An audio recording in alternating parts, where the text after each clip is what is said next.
Hey guys, we're back at the Beast Zone. We got another great talented drummer from here from Wichita Falls that you might know, and if you don't know, you will know by the time we get done with this interview. So he's going to tell us his thoughts on things, and I'm going to pick his brain. We're going to talk about drums, the music scene, and just what's going on, and what's he doing right now, what kind of projects he's in. And but before we get started, I want to talk about the channel. I've gotten a lot of great feedback, a lot of likes and stuff on the channel, so you must be enjoying what we're doing here. I know I am. It's real interesting to hear these guys' stories, because they all have them. So make sure you subscribe to the channel if you haven't. It's very easy. Just a click, I think. And then you'll get some notification when I upload stuff on that channel. So just make sure you do that, and we'll just continue this on. I've got a lot of people I've already lined up and I've interviewed, and we'll be rolling these out probably in December. Anyway, so without further ado, I'm going to introduce our guest today, Jessie Brashear. How you doing, brother? Great, man. Doing all right? All right, man. I haven't seen you in quite a while, but I have seen you play, in some projects and stuff, and I knew you were going to be a very interesting person to talk to you about stuff, because you've been around and you played in lots of bands here in town and stuff. So before we get into all of that, let's go back to I'm just curious, and we're curious how you started, kind of like what age did you start, and did you actually start playing drums or getting into drums immediately, or did you start off with another instrument, and then how you progressed in your learning of drums? So just tell us how we got to where we're at. Well, just growing up, music has always been in our household. Okay. Always music going on, whether it be country or rock or right. 80s pop, whatever it be. And I come from a family of drummers. I have uncles, my dad's brothers. Okay. They're drummers. Right. They taught my brother and I how to play. And my brother, he actually got into it pretty hardcore. He's a hell of a drummer. He got a drum set, and of course I was younger, and he had a drum set in his room. Oh, okay. And so I just always get behind there whenever I could. And I always watched him, and that's how I learned how to play. Is just by him teaching me and showing me stuff, and me kind of playing my own. How much older was he? He's 6 years older than me. Okay, so he's 6 years older than you. So then you were. So what age are we talking here?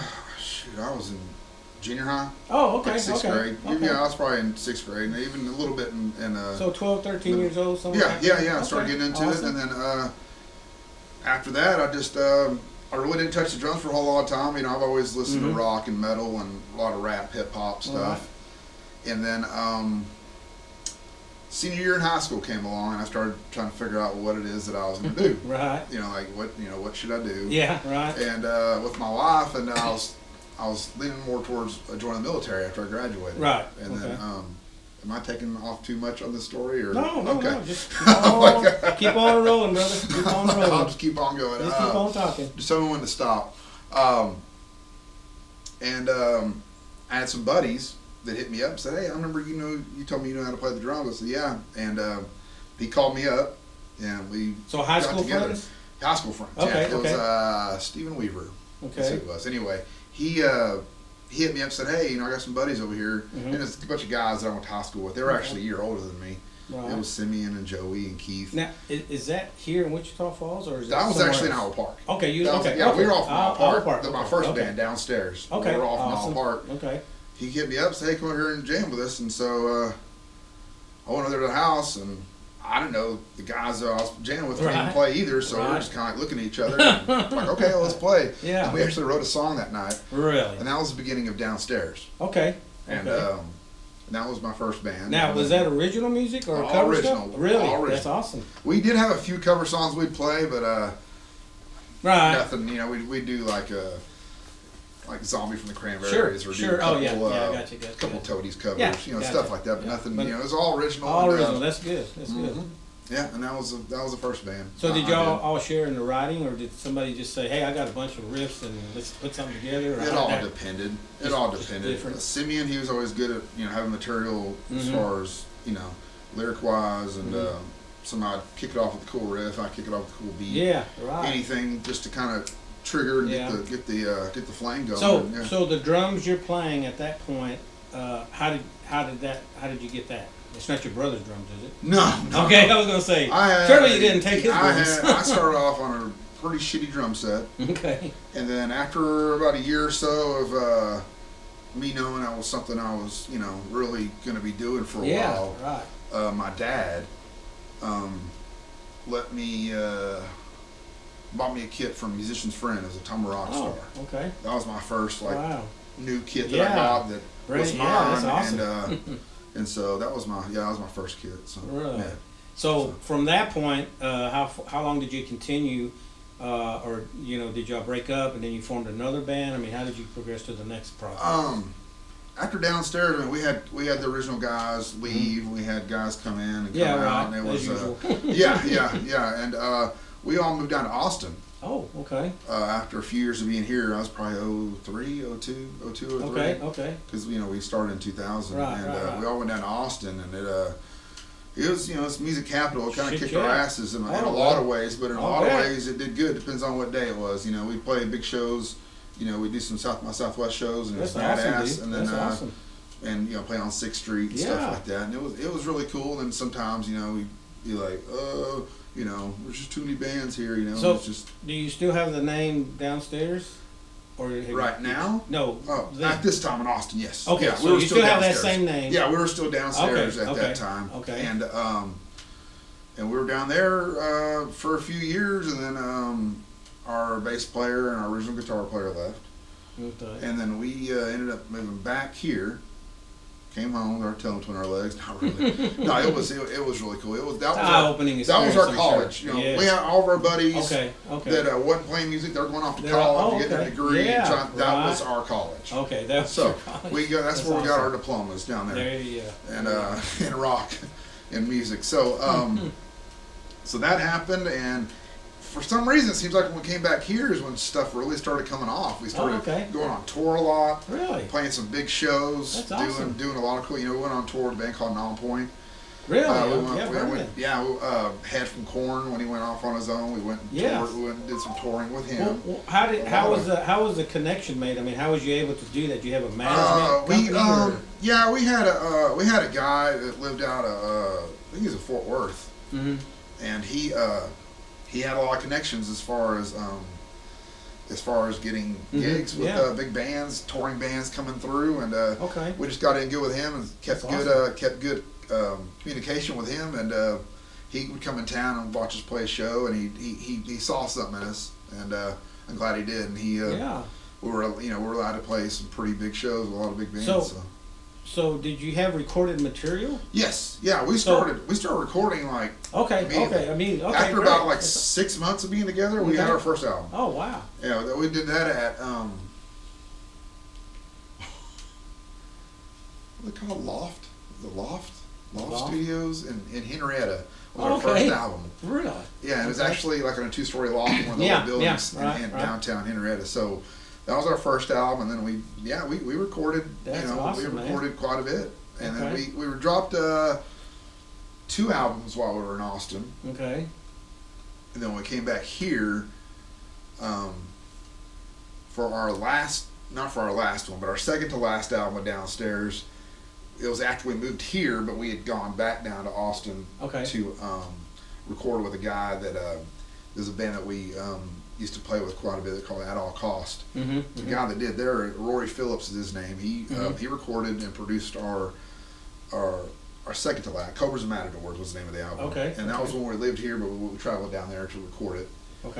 Yeah, and so we always had material out. That's awesome, man. Yeah. So you were well known in Austin.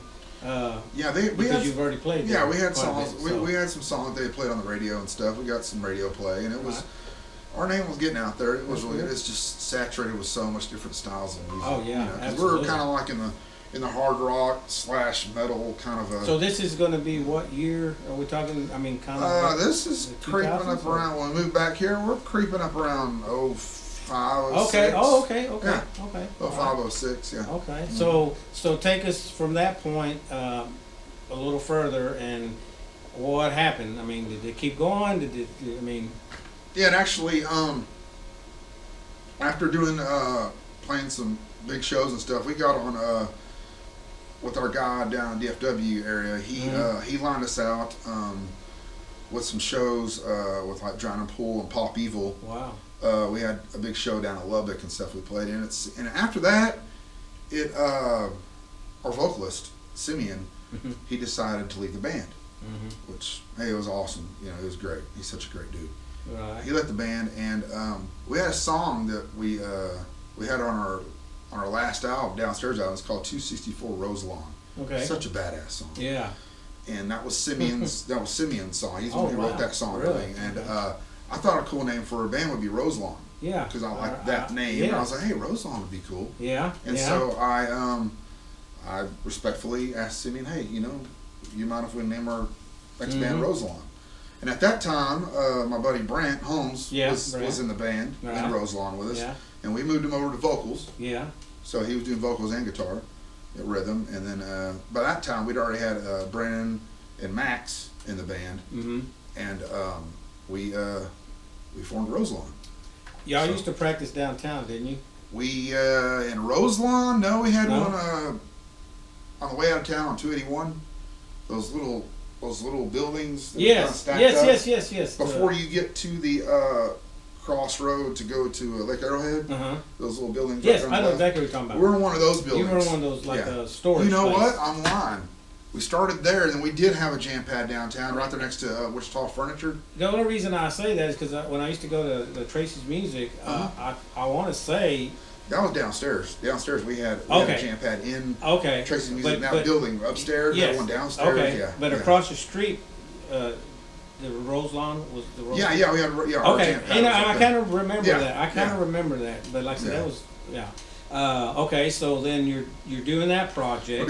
We're doing Rose Lawn, and we're playing big shows. We still have that connection that we're still using. We're hitting the road and doing some stuff with Drown and Pool and Pop Evil, and just kind of going around doing our thing. And around that time, I started getting pretty close with some buddies of mine, Aaron and Brian, and Twice Broken. Right. And we started talking a lot, and I decided to leave Rose Lawn and go over to Twice Broken, start playing Twice Broken. And at the time, I was, I still am, friends with Ricky, and everything was cool, still is cool. And he departed the band, and I went in there and did my thing, and then that was really it. I mean, as far as Twice Broken goes, I mean. I guess I kind of went out with a bang on July 4th, 2011. We were out in Monday, Texas, doing a July 4th gig. Right. I don't know if you know about this. No, tell us. Oh, okay. Tell us about it. Okay. We want to hear it, right? Well, most of the people that are going to be watching this know this story. Okay. So it's, I would say it's funny, but it's not funny. It's a very interesting story. So anyway, Monday, Texas, July 4th, 2011. We were out in Monday, Texas, playing a 4th of July gig. About halfway through the set, I started getting a real bad headache, and I started drooling. I was like, man, what the hell's going on here? Right. Come to find out, I finished the gig. Come to find out, I had a brain hemorrhage. Oh my goodness. On stage. Really? So, yeah. Wow. So my wife at the time, Beth, we came back into town, and she took me to the ER. And they said, hey, you have a brain hemorrhage. So fast forward a little bit, I stayed in the hospital for a few weeks, and they did brain surgery on me. Right. I got scars to prove it. Battle scars. So yeah, it was scary. It was a scary time. But you're good now. I mean, yes, took care of that and all that. Yeah, I'm good now. That's good. So yeah, That's it's a lot of people don't get that. Some people ask me questions like, "What's the craziest thing ever happened to you on stage?" I'm like, I got something for you. Watch this shit. Yeah, that is. I mean, that's that doesn't happen very often, So the whole rest of the show after that happened was a blur. Wow. And but it was definitely an experience. It is. But it didn't stop me though. That's great, dude. I still got more. I still kept playing music after that. That's good. So, as far as equipment, did you progress into different drums, or did you get another set? Are you carrying the same set?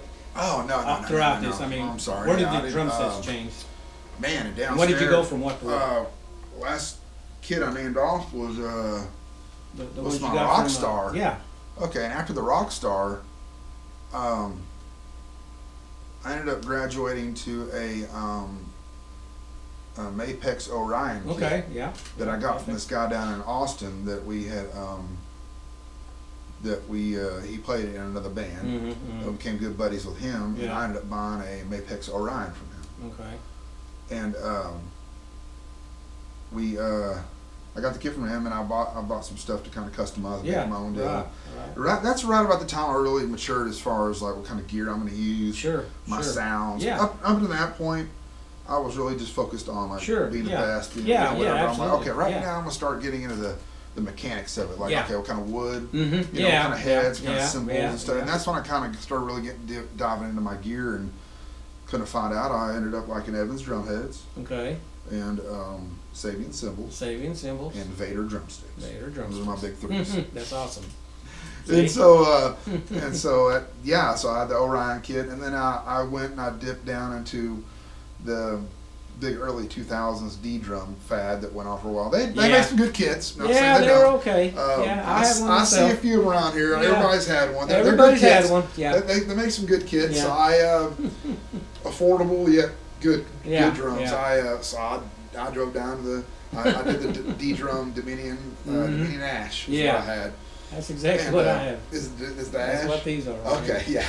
And when I bought those, when he said that, I'm like, Ash. I said, what kind of wood is that? Yeah. I mean, I never heard it in the drum. A lot of guitars named Ash. They're really got a lot of attack. And I thought, okay, let's give her a whirl. Yeah. And I've been happy with them. Yeah. The sizes were great. I mean, where do you get a 20 by 22 inch bass drum? Yeah, exactly. They were long, and it was like, okay, I'm sold on that. Yeah, see, the toms were big, and I'm like, I'm sold on that. So the 20-inch kit is what came with like the pocket kits. I didn't have a pocket kit. I had the normal 22-inch. Yeah, but they're 20 inches long. But yeah, or were they 22 by 22? They had a pocket kit, which is like it came with a single snare. Right. Okay. I'm sorry, a single rack tom. Yeah, single rack tom. Yeah. And then a single floor, and I think it came with a 13-inch snare and a 20-inch kit. Okay, it's called like the pocket kit. The pocket kit. I had mine because at the time I was playing on 2 rack toms, and so mine was just the conventional, just the D drum Ash. Right. Yeah. Well, like you said, they were lots of those. And every color you could think of. So I went from there. them. That was all the way up to. Downstairs in Roselawn. Okay. And then, and still went Twice Broken as well. I still had the D drums through then too. But after my accident and stuff, I had so much going on. I had to refocus into my stuff. So you know what? I'm gonna give me a new kit. And so I went with another Ash kit. It's crushed drums. Oh, what? Yeah. Crushed drums. So I went with an Ash kit. I watched some YouTube videos. Wow. This dude named Matt Brown that played with. Let me think of it. I'll tell you all here in 5 minutes. Okay. It'll come to my head. It'll come to you. I played on that Crush kit, and I liked it a lot. And I customized it. I painted it, painted it purple, and did a lot of cool stuff with it. And I actually still have it. Oh, really? And then about a year ago, I upgraded to a new bad boy kit. But anyway, are we doing the band lines, or are we doing the kit lines? We're doing whatever you want to do. Just kind of flow it all together. Yeah, we just talked about stuff. Okay, I don't get too far ahead. No, you're fine, dude. You're fine. Like I said, I'm just interested to know, as you're progressing, what drums did you, what did you go from what to what, and then, because we all do. We say, I think I want to try this drum, or the newer style of drums, or the ones that came out, or whatever. But everybody's got their preference. But I was just curious of what if you stuck with what you had, or did you keep changing? Like I said, at the end of Twice Broken, I was with crushed drums. That was crushed drums. Yeah. So what are you rocking now? Right now, I have a Pearl Masters Maple Custom. Oh wow! Okay. The interior reinforcement hoops. Yes. They're solid maple. Maple's good. Beast of a kit. Maple's always. And I got the free floating brass snare. Yeah. The free. And that thing is like a shotgun. I don't have to when I play live shows, the sound guy doesn't have to mic them. Doesn't have to mic my snare at all. Because it's just so damn loud. That's awesome. So you said you did some recording. So did you do recording more than one project, or was it Yeah, just the one? yeah, we so- did. We did. Okay. What we did 4 or 5 albums in Downstairs. Okay, okay, Roselawn, we did 1 album. okay, Twice Broken, they had an album before I got in the okay, band, okay, okay. and that was the album that Ricky played drums on. Okay, and, you know, right. of course, Yes. that whole setup. And I came on after they got done recording that, which is a good album as well. And I didn't record anything. with Right, Twice but Broken so the besides earlier live. stuff, is it, could you actually listen to it today? Is it on social media? Is it Roselawn? anything that you Downstairs? recorded? Yeah, anything that you. Downstairs stuff you can get on Apple Music. Okay, you can get it on Apple Yeah, Music. and it's not another platform. Simeon told me what it was, but I cannot remember. Is it Spotify? I think. Could I be. think it's on Spotify and Apple Music. Yeah, Okay. Yeah. Okay. my kids listen to it all the time. Okay. They- No, I'm they- just they curious dig it. because I mean, Yeah. if you wanted to hear what he's talking about and what he was doing back then I just want to see if you had. It was it's actually our 3 last albums that we recorded because they're the best quality. Sure. We're not gonna put out before that. Yeah. 'cause they Yeah. sound like Okay. shit. I got. Yeah. No, they're okay. But those last 3 is what we have on, at least on Apple Music. I think Right. Simeon put those same ones on Spotify as Okay, well. well that's great. Well, I mean, long as that's the great thing about the internet. I always say is you can upload stuff and it's going to Digital be there. world. And it's great because if somebody wants to go back and listen to it or say, man, I really wish I could have heard y'all. Well, Yeah. you say, well, now you can. There's a lot You of know. people that You that know. I've run into that have been like, man, I didn't really listen to y'all Yeah, back right, in the day. I really yeah. never, because there was so many bands out. Yeah, exactly. You know, it was a whirlwind of Mm-hmm. of music going yeah, by, and they're like, exactly. man, I actually sat down and actually listened to your stuff, and like, man, Yeah, I should have yeah, been and, checking that's out the whole great time, thing. That's what I'm or, you know. saying. As long as people can access it, that's all that matters. So that's really good. I'm glad y'all did that for sure. Yeah. So let's fast forward and tell me where you're at today. Right now, Right I play in now. a band called Unhinged, Unhinged. mainly cover stuff. Okay. It's me, a guy named Ken Nelson, Okay. a guy named James Yeager, Okay. and another guy named Chris Whalen. Okay, Chris Will. So, yeah. So, so I have to ask you, doing original stuff all that time, and then now you're in a cover band. Do you like it better? Do you like it for what it is, or would you prefer to be back to originals? That is the best question in the world. That's a Okay. great question because my creative, Instinct. juices Yeah. are always going to Always, want to write yes, original exactly. stuff. I think as long as I can play the covers Mhm. and put my own twist on it, Exactly. I think That's- I yeah. feel like I'm letting out my Sure. I'm letting out my art, Well, basically. So a lot of times we're held to like, well, I'm not in an original band, so but I can play in this cover band, and I can go play and be on stage and whatnot. Yeah. So a lot of times we don't have choices, but internally, like you said, and I was in three original bands, and we did some recording, and for some reason it's just the most gratifying thing to play your own chops and licks and then be able to record them and because you're the creator of your what you're doing there on the album or record, opposed to okay, Mhm. let me hear this 4 times Yeah, and you're right. figure out okay I got it. Yeah. But the creativeness and the original stuff is really Yeah. I mean you can't I mean What we've this been is- able to do with Unhinged is the wide range of stuff that we play. We'll do like some '80s pop covers that we'll do, but they're not like rock, yeah and so that leaves me No. a whole Yeah. wide range of stuff I do. yeah exactly I bought yeah. me a popcorn snare. Yeah, I see what you're saying. Yes, so yeah, I exactly. can do cool licks that Yes, way, or yes. whatever. You started coming over like, Yeah, I need a yeah. so and so over here. To Yeah, make like, that song sound a little better. We do Sunglasses at Night, Yeah, right. that song? Yes, I do. and the chorus sounds close to the same, but like the verse. Uh-huh. I do a whole new lick to it, and while I'm playing it, I feel like I'm playing my own stuff because I am. You are. It's yeah. just the rest of the band Yeah, is playing. I know exactly what you mean. song. Nick. I know exactly. And a lot of times the band will dictate that, or the singer, or the guy, fronting the band. He'll say, you know what? Instead of doing it that way, he goes, make it a little more heavier. Make it a little more heavier. Heavier, And yeah. I love that. Yeah. I'm like, okay, That's I got all right. permission to do Yes. heavy. So let's do it. Tell me some halftime. Because if you go back and you listen to the original song or whatever, and it's just not aggressive enough for you, Yeah. like okay, I learned it, and I go, But dude, go ahead and just add your own little, like okay. Yeah. So that is cool. As long as you keep the signature. Yeah, the vocals, the vocalist guys usually do that. And then you got the guitar players. I'm not saying any names, but oh hey, on this this one part he goes dicka-da instead of dicka-doo. And I'm like, well, we're not playing exactly like the album is, smart ass. Yeah. Sometimes I don't know. Sometimes I'm like, I play drums and you're the guitar.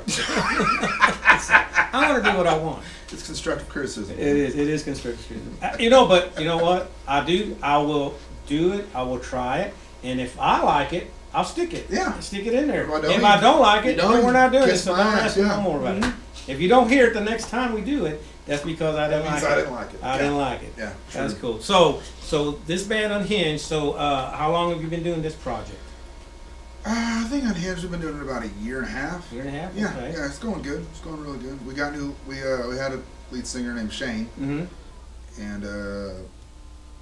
he left the band, and we got Chris now. Chris, okay. And I actually have heard these guys, and they do a lot of cool cover songs. They really do. I heard y'all, and I was like, man, they play some damn good music. Thanks, I was really impressed. Thanks, I was really brother. impressed. The singer you have now, I thought he did a great job. I was like, man, and y'all weren't overbearing. A lot of times, when it comes to PAs and this and that, there's a fine line between being too loud and not being too loud so you can hear the instruments. So, when I heard y'all, I could hear everybody clear. Everything sounded great. So, I mean, like I said, there's some bands you go listen to and they just got too much volume. Too much volume for what they're doing. Yeah. And it right, doesn't sound good. It kind of ruins the sound of the music, opposed to if it was just a little bit more tame, it probably would come across more, What helps me out a lot too is being in the rhythm section with Ken. Ken's a badass. Oh yeah. Yeah. So the professor. So Professor Ken Nelson. Professor Ken Nelson. Love you, Ken. Yeah. But me and him being in the group, like me and him come from polar opposites. That dude has. Exactly. Yeah, I know. You know what I'm talking about. I know exactly been from teaching music. Yeah, and he comes from a whole. The professor, like you said. Yes, the professor. Then I come from a guy I can't read sheet music. I can barely eat soup with a spoon. But me and him click. Yeah. Yeah. And he likes how I play. Of course, I like how he plays, and I think he's used to playing guys that are technically a lot better than me, but. Maybe, I don't know. I guess maybe he just knows it's in my heart. I don't know what it is, but he digs it. So if you play the music, and everybody's happy with it, so, and then that's really all that matters. And it puts some pressure on me too, because sometimes I'm like playing. I'm like, all right, I got to get this part right. It's coming up. It's coming up. Ken will look at me weird if I don't play it right. Yeah, that's the only thing. That's what I'm saying. You have to like. It's good though. It's fun. It's fun. It pushes me. So that's cool. That's cool. So tell me about. Are you a double pedal player or a single pedal player? I'm a double. Okay. I'm a double player. Okay. Yeah. I don't dig it the entire time. Right. Of course not. But I use it on certain spots. Okay. If I have a little drum solo or little fills I need to get through that I need to throw in the. Yeah. The majority of drummers are use the double pedal. From what I've seen and stuff. It's just there if I need it. It's there if you need it. So it's an extra tool. Yeah. To get that extra. Sound beat in there. And with downstairs at Roselawn doing that stuff, I played quite a bit of a double pedal, and so I just got used to where I got used to playing it. So. Yeah, that's cool. Okay, so tell me, what was your first record you ever bought? First record I ever bought with my own money. That you said, I've got to get this. I got to have this. I need. Okay, that's good. Yeah, another good question because, like I said, growing up, I listened to everything. Yeah. I remember it was whenever we still had a Walmart in Owl Park, and there was a group called the Fugees. Fugees The Score was their album, and that was the first album I ever bought. It's not a rock album. There's not a lick of drums or guitar on it. Right. That's my first album. Yeah. Wow. That I ever bought with my own money. So. And it's because you just. I saw some songs on MTV, and I was like, man, I like their stuff. They had, right. Yeah. So I got a few songs they had. Killing Me Softly was on it. And there's a few other little kind of hip hop top songs. Yeah, I like. And that's why I'm really glad I was able to get into like hip hop and rap when I was younger because you know, when you're playing drums, it's just all about the beat and, you know, It is. hold It it, is. and so, and I think that gave me a lot of Well, you know, I mean, 'cause creativeness as far as that goes. that type of music came up with a lot of different sounds, and you're like, well, I mean, try that. You know, you're like, Yeah. you know, and Yeah. you're hearing all this, and you're like, you just kind of like want to see if you can actually do that. Like, how does Yeah. that feel? How does that Yeah. feel doing that beat? Does Yeah. it feel like natural? Because you know, a lot of beats, you know, feel natural. You know, they just Yeah. feel good. Yeah. And then you got them ones where you got to think about it. Like, okay, hang on a minute. That was like he's doing, you know, 30 seconds here, and then he goes. Yeah. You know, so you know. A group that really like took it over the top of me Mhm. was when I got into Beastie Boys. Mm-hmm. That Beastie was it. Boys, really. Because they play Yeah. instruments. You know, Yes. they play drums, guitar, and they Yeah. rap. You know. Yeah, they do. You know, so they're. I mean, to me, that's. That was yeah. I was like, yes. So I found my band. Yeah. Well, Yeah. see, that's what I'm saying. So- You know, as as the decades went on, different Yeah, and I types still of stuff listen. came to on. them. I And still listen to them all the time. So I. that's you know, awesome, man. Yeah. So. I like that. So back to the drums again. So Okay. we already talked about what kind of drums you like and stuff and everything. What's your thoughts on like when you're playing live? Of course, a lot of people, you know, are traditionally with the monitor and stuff. I mean, do you rather be having a monitor, or do you use in-ears, or do you even care about those? Or No, have you ever tried them? I like I can deal with one good loud monitor back there. Right. Excuse me, got the beer coming down. Well, just a little bit of everybody into it. Right. You know, Yeah. that's fine with me. But man, back in the day when we were touring and playing in little bars Yeah. and American Right. Legions, Yes. we didn't have shit for monitors, or Oh. at least I didn't. Right, yeah. Usually don't when you're And not. so it was couldn't hear nobody. You knew they could hear you. They can but hear it was you, just do whatever you And know. you're like Yeah. trying like Put a you know. spot, now I'll look over and see where they are on their Yeah, guitar. exactly, Okay, yeah. yeah, on that part we're going here, you know, Yeah, whatever. exactly. So that was really, Exactly. yeah, that's pretty bare bones. But no, I haven't let myself get spoiled, you know, playing bigger stages and get better sound systems. Sure, you know. absolutely. That's the best. I want man. in-ears and I want 37 monitors. No, No. no, I still I like. just want to hear all what I, I wanna still hear. like the bare minimum. I do too. I really do. I agree with you there. Don't be But- for some reason I like my kick drum being in there. Absolutely. Just, Absolutely, you know, dude. That's like a must. I Yeah, mean, gotta have my kick drum in there. Gotta Just a have little bit that. of everybody. right. So, tell me what your thoughts are, you know, like on the local scene, as far as you see bands and you see all these different things going on and stuff. Do you think it's a good mix for the size of town we got, or do you think there's a missing element of music that maybe somebody should come up with and introduce into the music scene, or do you think we got it covered as far as variety? Man, I think we got it covered. I mean, for this specific town, that's kind of a complicated question because original music. That's what I've always been into. Mhm. That's what I've always played. Is the support here? Is what I'm asking. Do you think the support here is for? That's a You know, rough one. you That's know? a rough one. Like I think if you have the right style of music, yes. I mean, we are in North Texas. Mhm. We are surrounded by cattle. Yeah. You know, we are. You know, so you gotta. You know, you can't come out with anything. You know, very far fetched. Yeah, yeah. 'Cause, Well, I mean, I mean- in my opinion, I think it depends on your audience. Yeah. Is there enough people of the audience that you're trying to get to, you know, to support it? Because Yeah. you know, you have young kids, you have the middle age, and then Yeah. you have a little older, Yeah. and so you know, everybody's got their. Are you talking about in my case specifically, or just for all? No, I'm just bands? talking about what your opinion is for everything. You know. Yeah, I mean, I think everybody knows, you know, like the red dirt country stuff. You know, Yeah. it takes off Mhm. pretty good around Yeah. here. And the cover bands, you know, as long as you play good covers, I Yeah, think it's good. yeah. The original stuff, you know, you got your diehard fans. That, Yeah, you you know, do have are- your diehard You know, fans, you yes. got your diehard fans, but Mhm. it's really not gonna. I mean, it can, but I mean, when I never had any luck with original music, especially the heavier stuff. Right. Being able to get to, not to make it a household name in the area. Right. You know, right. like Bowling for Soup and Yeah, them guys yeah. and stuff like that. I just man, Well, on this- originals, I think you can only do so much here, in my opinion. Yeah. Oh, Because yeah, then right. after that, it's like, okay, Yeah. we need more people to Yeah, and listen. that's We where need to get our music That's out. where covers come in. Yeah. I think. I mean, it's an unfortunate deal, but it Mm-hmm. because I mean, when I first got into this, you'd have told me, hey, you're gonna be playing covers and blah, blah. I'm like, oh hell no, I don't do that stuff. But it's like, man, you gotta play what people want to hear. Well, you know, that's the debate. That's the debate, because I see it all the time. It's like some guys just say, no, you know, it's kind of like giving in. And when you're going to play covers, yeah, it's like selling out. And then don't even get us started on tribute bands. See, that's another whole other argument. Mm-hmm. And like, well, you know, you could just listen to the radio or put the jukebox. You know, if you just want to hear that. But you know, I think it's the live experience, and if that band's not even playing no more, you know, because whatever. Yeah. And there's a band that's willing to learn those songs and try to duplicate them. And you know, so you can, you know, go and have a good time and listen and rock out to it. I don't see nothing wrong with it at all. Yeah, I think it's cool. I mean, I think there's an audience or a support group for every type of situation out there. You know, whether it be a tribute band or a cover band or strictly originals band.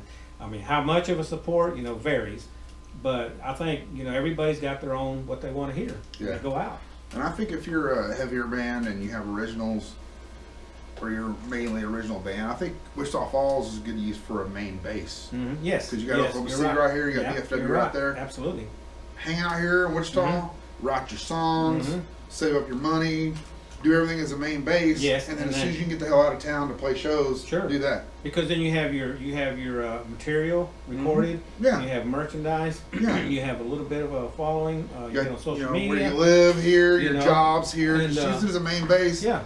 And then just go out. Expand it out. Well, it's different nowadays, you know, than it was years and years or decades ago, where bands had to fight to get their recordings, you know, to the recording studio. But now, you just upload it now, like, okay, let's get this out to the masses. Digital world, You know, so it's a whole different world as far as promoting your music. Yeah. It's a whole different way of doing it. So, but anyway, dude, I really appreciate you coming. I think we, you know, got the hear you out and see what you're all about, dude. And I really appreciate it. Like I said, I have more people that I plan on getting in here and stuff. It's just a matter of scheduling. But you know, everybody has a cool story to tell, don't they? And I like listening to it, and I know they do. And it's like, you know, so that way we kind of know. So the next time we go see you play, we're going to kind of remember a couple of things that you touched on about things, and like, yeah, I remember watching his interview. Yeah, he talked about blah, blah, blah, you know. So a little bit more of a connection, you know, with, and like I said, I strictly do drummers because I play drums, and I've played for quite a long time. So I just felt the need to, you know, talk to local guys that are, you know, either younger or older or same age as me, and kind of get their take on how they got where they're at stuff. Because, you know, we're all stuck in the same town, so, you know, we're all going to be milling around playing and stuff. So, you know, eventually you'll run into, you know, these guys in different bands and projects. So I just thought it'd be really cool. I appreciate you having me here. I appreciate all you guys out there watching. Yeah, it's really absolutely. Cool. Like I said, subscribe to the channel and you know, promote it if you want, and if you can, that would be great. We'll just get some more things going on. So with that, if you got some sticks, maybe if you brought some sticks. Yep. Sure. Okay. Right we for sure want to hear him play, because just by listening to him, I know he's a badass. I mean, I already know. So let's just see him in action. So if you want to take us out, dude, let's do this. I will move this guy over here, and we are going to listen to Jessie Brashear rock out on the drums.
Jessie Brashear, thank you for coming, brother. You sound fucking awesome. Love it.